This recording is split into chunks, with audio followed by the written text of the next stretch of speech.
Today we'll be discussing the causes of World War I, American neutrality, and trench warfare.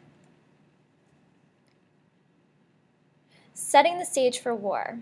Due to a series of alliances that had been dating back to the late 1800s, the war became a world war rapidly, rather than just between two countries that had an issue with each other.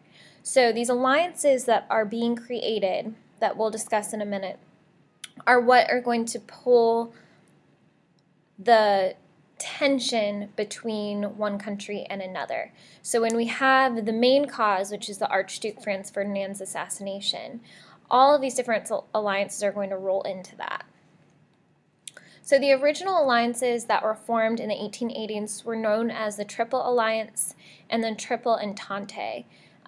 These were mainly military alliances, and they're going to turn into alliances in the war and expand from here.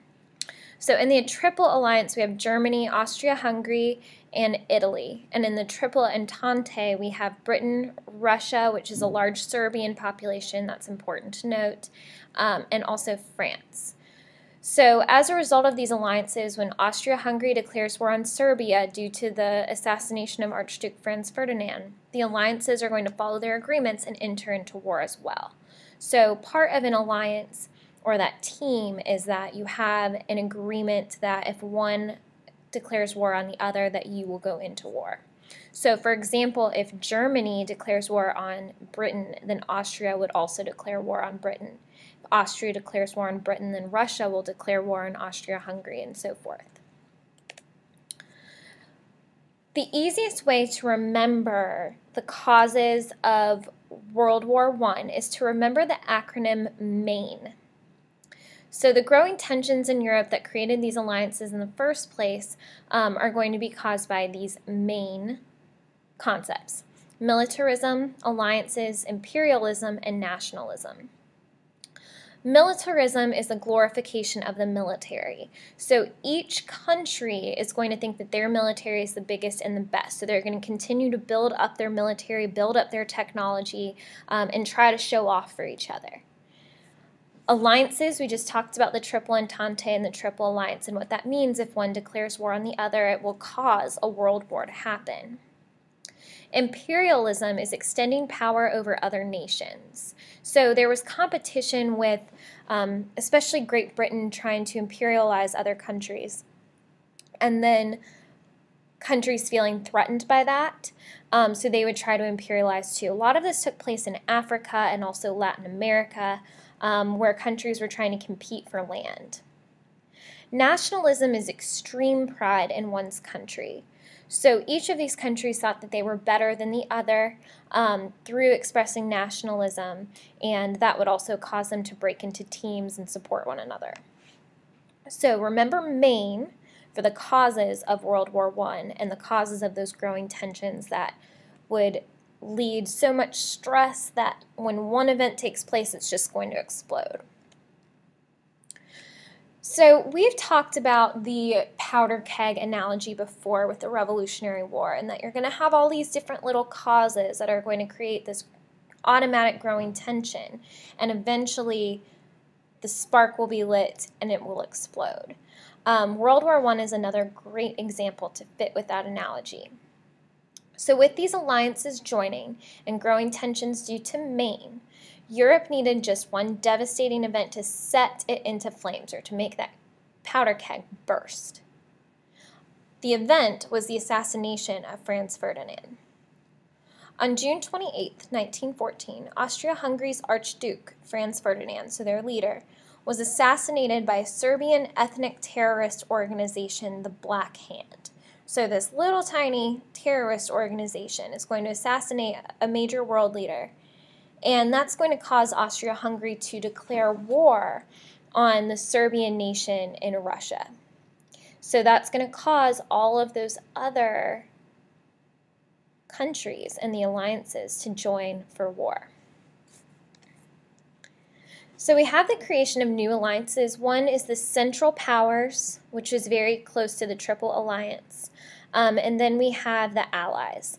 The ones that are bold are the original, and then you're going to have a growth of the alliances over time due to imperialism and due to certain events that will occur. So the two main Central Powers, it's going to start with Austria-Hungary, whose Archduke Franz Ferdinand was assassinated, and they're going to declare war on Serbia. So Serbia there's a huge Serbian population in Russia, so Russia will also declare war on Austria-Hungary. Then Germany needs to declare war too because they're already in this agreement, and eventually the Ottoman Empire and Bulgaria will form. So when Russia declares war, then Great Britain also gets involved, and so does France. So I want you to write down what these alliances are so that you have a record, but the list of who declares war first you do not need to write down on the next slide. So due to the abundance of alliances, they all declare war on each other, and this timeline shows you how that happens. So on June 28th, we have the assassination, and just a month later, Austria-Hungary declares war on Serbia. In support of Serbia, Russia mobilizes their army so they get prepared for war, and they don't actually declare war, but it looks as if they're about to on July 29th, so just the day after. A few days after that, Germany will declare war on Russia because they're teamed up with Austria-Hungary. So if someone declares war on Austria-Hungary, then Germany is going to declare war back. France is an ally of Russia, so Germany is also going to declare war on France. Britain is an ally of Russia and France, so they're going to declare war on Germany. Germany is going to invade Belgium because they will eventually join the Allied powers. Austria-Hungary declares war on Russia, so it takes them a little bit to formally declare war on actual Russia, but because Russia is battling Germany, that relationship's going to form, and then eventually Britain and France declare war on Austria-Hungary. So in a short month, less than a month, all of these different countries are at war with each other instead of it just sticking with this Austria-Hungary declares war on Serbia. And without the formation of those alliances, none of this would have happened. So what is the United States doing with all of this? It's actually going to take them quite a while to get involved with the war. They're not going to get involved until 1917, and if we quickly go back, this starts in 1914. So right towards the end of the war, America will get involved, and we'll talk about why later, but first let's talk about why they're neutral. Neutral means that you're completely impartial, that you're not taking one side over the other, so they're not going to choose Central Powers or allies. President at the time was Woodrow Wilson, and he fought to keep the U.S. out of war.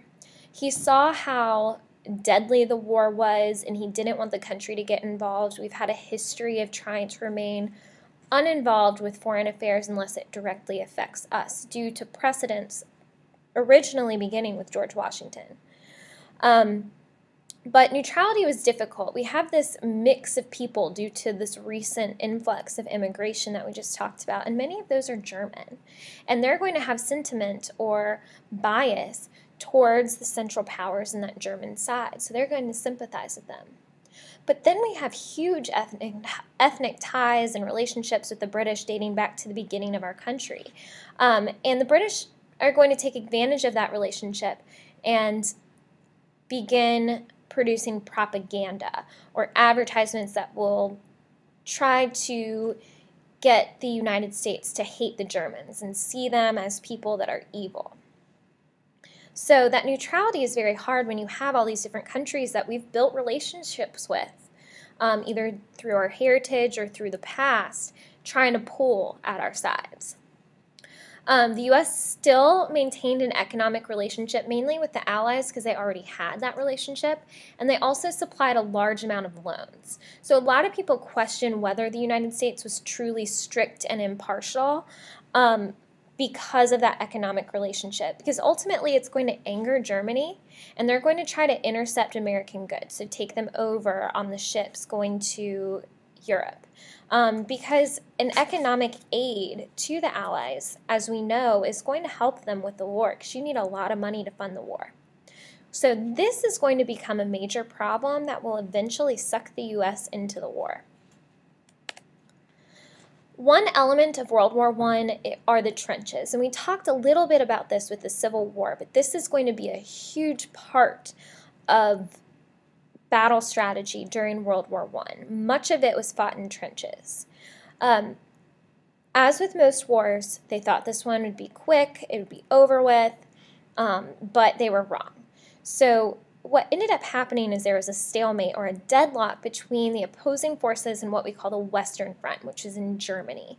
So they couldn't come up with a clear-cut winner. They just kept fighting and killing each other, and no one would retreat, no one would surrender. So they're in this stalemate.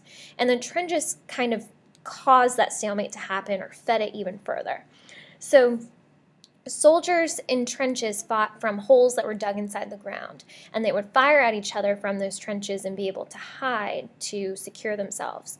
And eventually, they would be ordered to charge into what's called no man's land, which is this unoccupied territory between the two. Eventually, troops would charge into no man's land, and they would be mowed down by enemy fire, causing this really high death toll in our First World War. So with all these people dying on either side, we're going to have more of this stalemate or deadlock, which is going to extend the war much further than what we thought.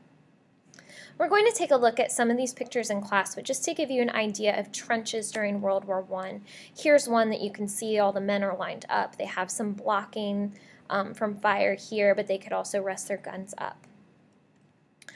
Here's some more trenches where guys are in the holes, their supplies are up here, so it's a form of protection, but also